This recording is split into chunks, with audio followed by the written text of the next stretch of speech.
tukatoka pale sasa tukarudi after 1 week. Then that Sunday niliona mambo sijawahi ona kwa maisha yangu. That Sunday people gave a lot of money in the church. A lot of money. I've never seen people giving like that. After that fasting of After 7 days. After that fasting. I remember there is a man who gave his house, his home actually, to the church in the name of God.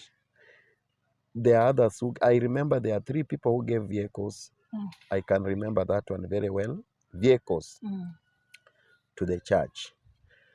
There is a man who gave 500k.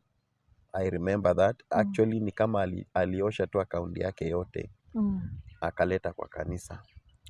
So nikaanza kuona is this the way of life?